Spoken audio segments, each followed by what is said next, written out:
Hello everyone, welcome to another Dungeons & Dragons video. This video is going to be a review slash showcase of the Storm King's Thunder module. Storm King's Thunder has been out for 2 or 3 years now, and it is one of the many Wizards of the Coast published stories that takes place in the Forgotten Realms. Basically, we are reaching the end of the Storm King's Thunder campaign I am the Dungeon Master for, so I feel it's time that I give a honest review of it, starting with what it includes, what the story goes on, and such forth. So for starters, the Roll20 module is very well designed. The first thing that it gives you is it gives you all of your maps, so you can see at the top of here. It starts with a token sheet, which is very useful, where it gives you an idea of everything that's in the game with correct sizing, and it even categorizes it with monsters, miscellaneous creatures, NPCs, etc., etc. Labeling important people with their names and whatnot.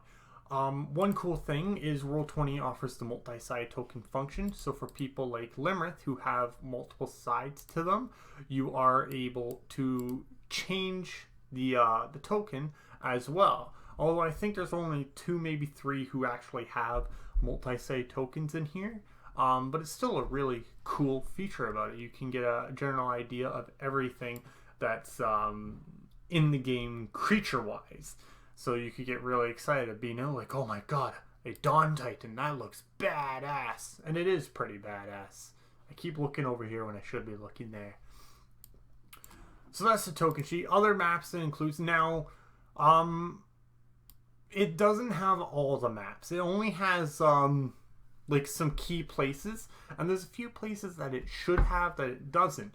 Like really early in the beginning, chapter 1, chapter 2, after you go to do a certain quest, you have the option to kind of do mini quests, and one of them involves your adventurers going to Waterdeep or Neverwinter.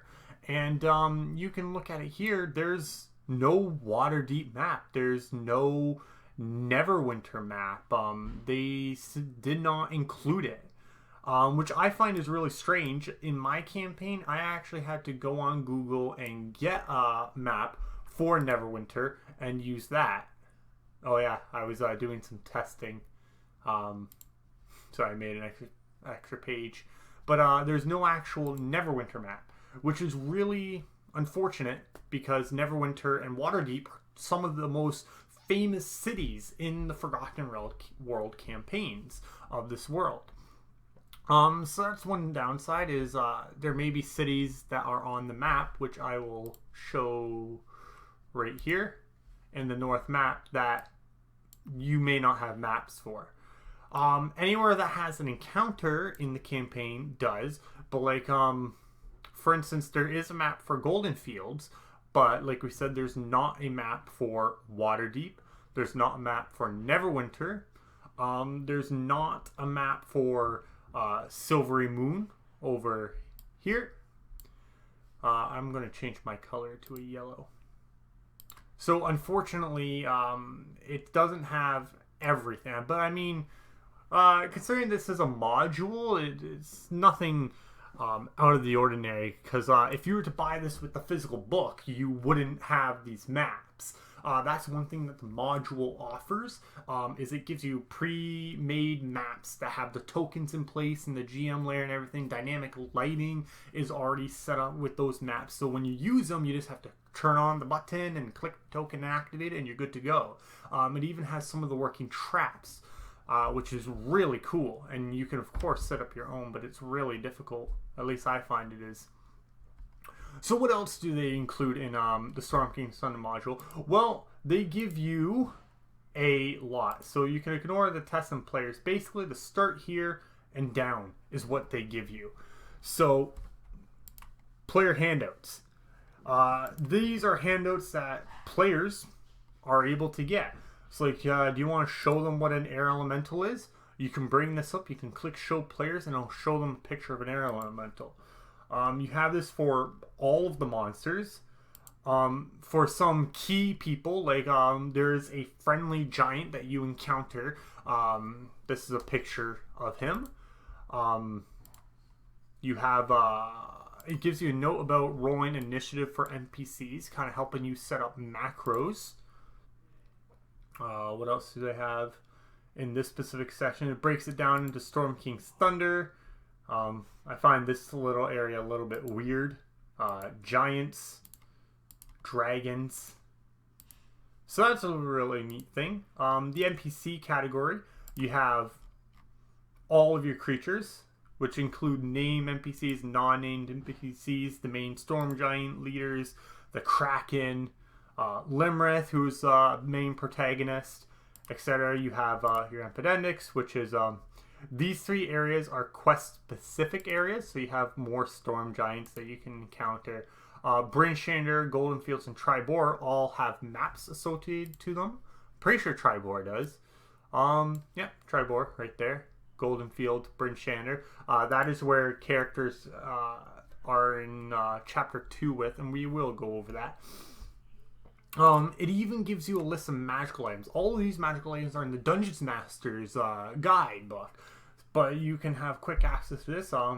You give a cloak of protection to someone, you can have this, and you can actually give it right to them. You click edit, can be edited by or in player's journal, but you just, don't edit it. If you think your players are going to edit them, try and get around it, you can add GM notes. So you go, no, it doesn't do that. It does this. Nice try, buddy. That's a really cool thing that you can do. And you can add and remove players' permissions anytime you need to. So that's really cool. It also gives you a little idea of where to start. So it tells you about the battle map scaling of the different things, non-gridded maps, which ones are non-gridded, the 50-foot maps, how to properly set them up, 20-foot maps, 10-foot maps, and which ones are which is actually incredibly useful. It gives you a brief overview of map scaling. It gives you even giant runes if your players were needed to know that. If you see giant runes somewhere and they need to decipher it. A little bit, few more tools. There's little things like items in a giant's bag. You can roll a D100 when your players kill a giant, and you get some random item like a wooden ore. It's just a little detail that doesn't really do anything. 10 days in the roll of years. This is the calendar. In the Forgotten Realm setting, a week is 10 days. Talk about the 10 days, years and everything, which kind of goes with the Wizards of the Coast's canon style with these campaigns. It has credits, who made it, etc., the story, Roll20 producers, the books, and all that information. But what it also tells you, it gives you the factions to the north, which resembles backstory capabilities, like what's the Order of the Gauntlet about? Well, if you open it up, the Order of the Gauntlet are there to defeat evildoers. They have really no interest in taming dragons, though. They're all about aiding settlers versus the Kraken Society. They're the Thieves Guild. They're people who are up to no good. And it's one little interesting thing is Kraken Society is the only faction that doesn't have a picture with it. That's a little error, I guess. But doesn't really need one. It's this little nitty-pitty detail. But it gives you an actual picture of how you should be kind of aiming for it. So like it tells you that chapter 1 or other published adventures level 1 to 4. Chapter 2, you're either going to Brinchander, Golden Fields, or Tribor. Your adventurers pick one. That's for level 5.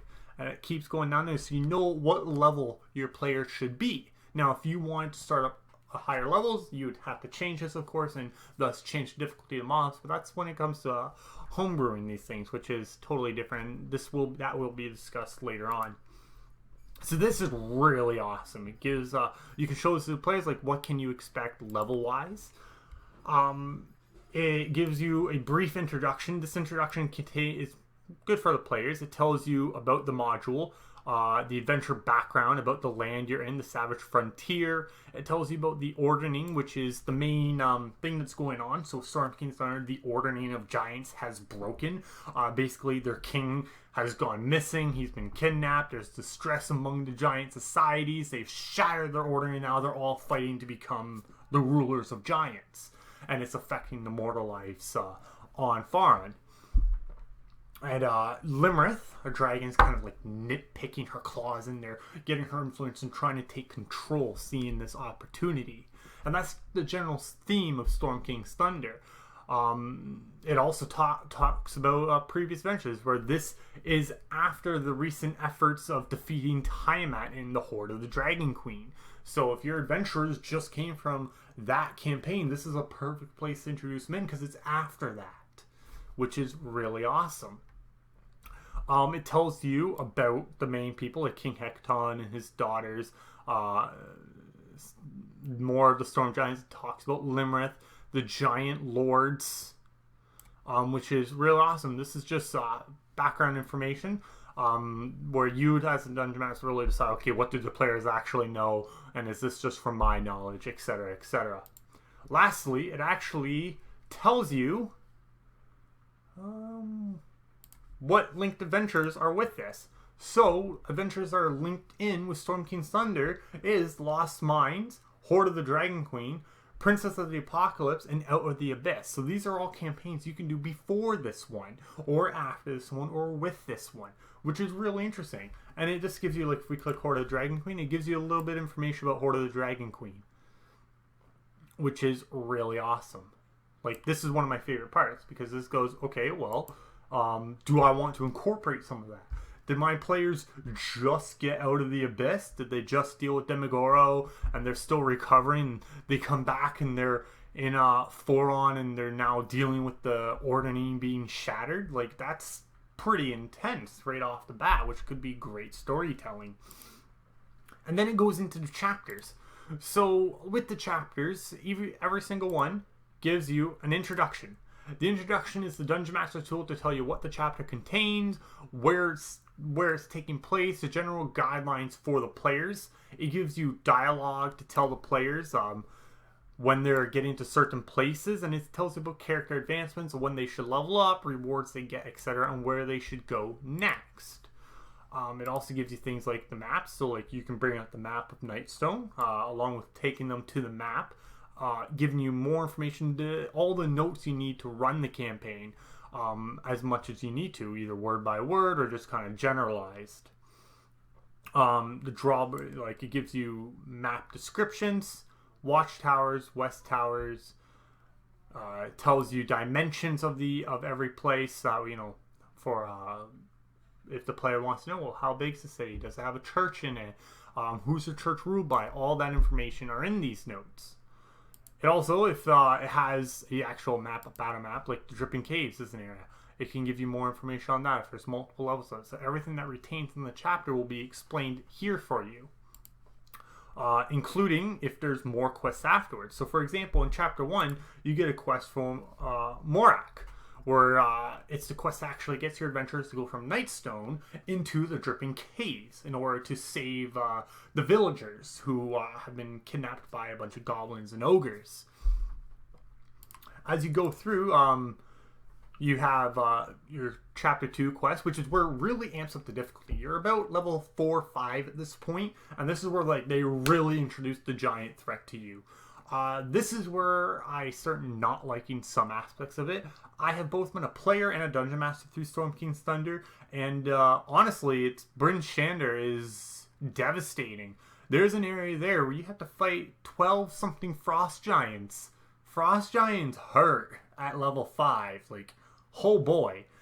Golden Fields and Tribora are not that bad, though. So Bryn Shander is a very big difficulty spike compared to the other two, which doesn't really make it fair, because you can't just leave an area when you start it. Like, players can't go, oh yeah, we're going to Bryn Shander, oh, this place is too hard, let's just go back to Tribor. Like, no, you've already started a quest, you gotta finish it, you know what I mean? Otherwise this kind of hurts the story. Like, oh, the adventurers just got up and left, and as a Dungeon Master you have to keep the story flowing. So little bit of balancing issues there, but they're easily fixed by the Dungeon Master. With time and effort. You go through all your... So chapter 3, I see this as like the world discovering. So like they can go pretty much wherever they want. Oh. That was really weird. Was that you, Chris?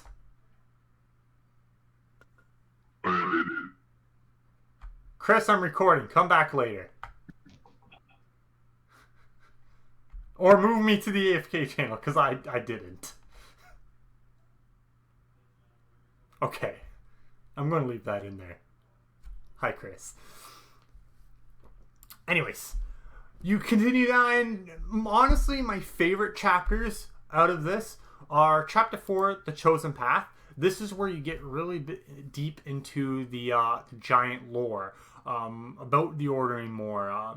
You're going into basically their church, their place of religious belief, where their Allfather is, who is God to them, in a sense.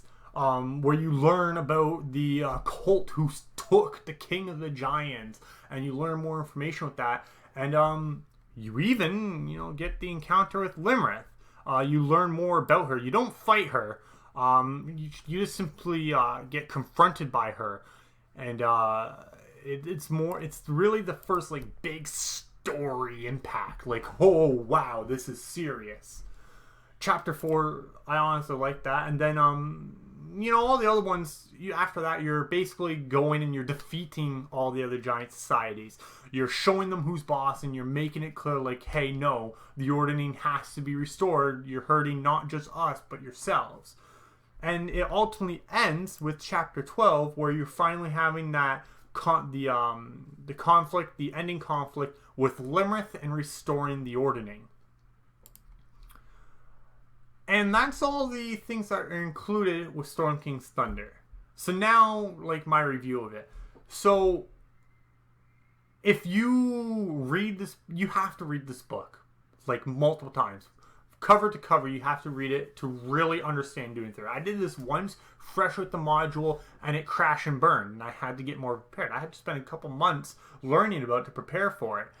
And then with the group that I'm currently with now, I was doing my best to go by the script, but by the second and third session, the group was really bored with the pacing. It wasn't consistent enough for me to continue following it, because the story wasn't grasping the characters. So I had to go off rail. So I started going off rail a little bit to try and make the characters more interesting. We got to Chapter 3, where I decided to branch on their backstories.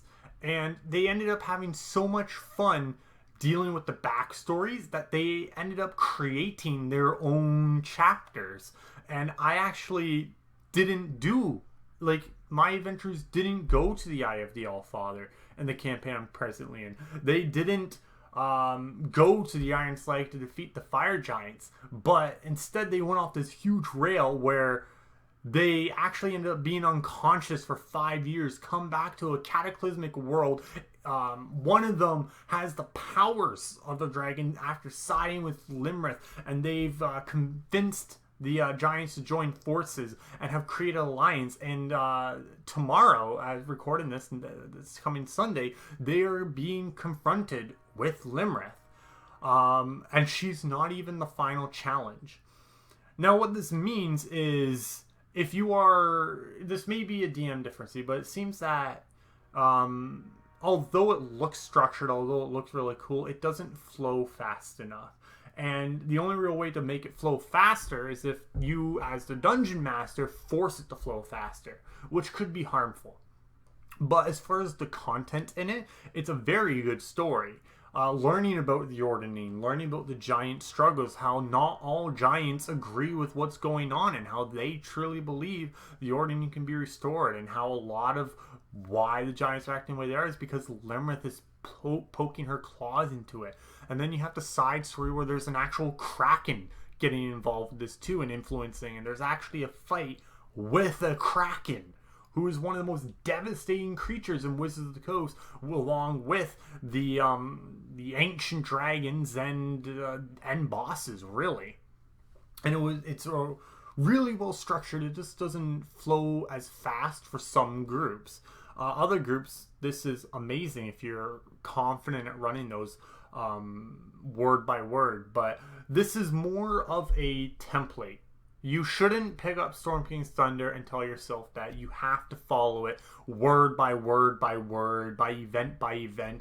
It should be a guideline for you. So, for example, Chapter 2, you're going to 3 places, you should still go to one of those 3 places. In my case, my adventures went to Goldenfield. I kind of ditched the whole NPC thing just because it didn't seem to stick with them, so I just ignored it.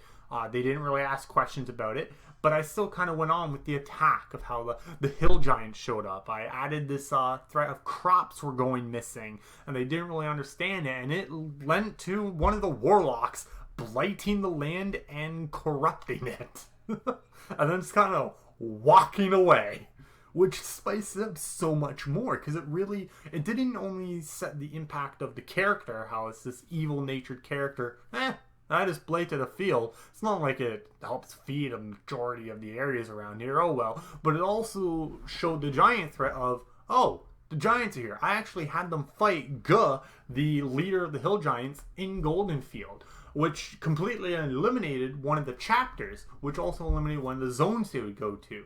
But because of the way the characters were progressing, what they wanted to do, it ended up working out. So as far as a review of this, out of 10, I would give it a 7. It was very well structured. The story is really good. All the tools that come with the module is amazing. The dynamic lighting, I'll show you the dynamic lighting. Let's go to the Dripping Caves. So to get dynamic lighting, fog ward or only update on so restricted movements, dynamic lighting's enabled. You have dynamic lighting. You have a token here. If I go into my dynamic lighting page, all these pages, this token can only see as far much, like I can see everything. But if we rejoin as a player, this entire screen is going to be black for us, which is really cool because this token doesn't have sight. Oh, I didn't move the token. Man, I keep doing that. You gotta remember to switch your tokens. We'll bring it over so that way you can see it though. So we'll drag me over to there, and now we will rejoin as a player. And I will not be able to see anything. This is a completely black screen for me. If my token had sight, I'd be able to see only 30 feet in a given direction, which actually causes you to have to move the token. You can't go through walls that are set up, which makes battles a lot more intense, because instead of just a blank battlefield where it's a white grid and you just kind of move and have to visualize it, you can actually see what's going on. Okay, this is a crevice in the ground, a fissure in the ground. There's rocks around here that I can't climb up, and it's very unique. It's very fun. So the dynamic lighting, special effects also come with this. So like, this is also something that comes with the module. However, you also need the premium of Roll20 to actually use it, but it's built into the module, assuming you already have it. So you can do things like this. All the information they give you about the world, the guidelines of the world, like what's included in the world, the maps, even though there's not as many, like there's maps for some key areas that you really would want because your players will most likely want to go there. It doesn't have some of those, but it makes up for it with the quality of these other maps. The use of incorporating the magic items, of the different chapters, so you have guidelines of what you should be fighting when, you know, what you mix, what you don't mix, the monster index. Having all of these tokens readily available so that you can just click, copy, and paste is very useful. And then the story is honestly really good, you know, just without incorporating the characters, what's going on in the world is enjoyable. It's a good story. However, like I said, with some inconsistencies of maps not included, and with how slow the actual module is, especially if it's newer players, or even really experienced players, it may not be as smooth, and some areas may be too difficult with the current levels that if you don't do some amending. However, if you do homebrew certain aspects to fit your place, your Dungeon Master style, and to fit your players' needs, you can create a beautiful story, such as we are currently doing now. One thing I'm going to be doing is I'm going to be recording this fight between Limerick this coming Sunday night, and every boss battle since, to get the characters' reactions. And it's going to be enjoyable. So I hope you all enjoyed. Make sure you look in the description because there's going to be links to character sheets, Roll20, home brewery, other useful dungeon master tools. And also make sure to leave a comment if you enjoyed it, if you feel there's something I can do to improve, along with a like rating, dislike rating if you didn't like it, and if you want to see more content, subscribe. Thank you everyone for tuning in, and I'll see you next time, alright? Have a nice day.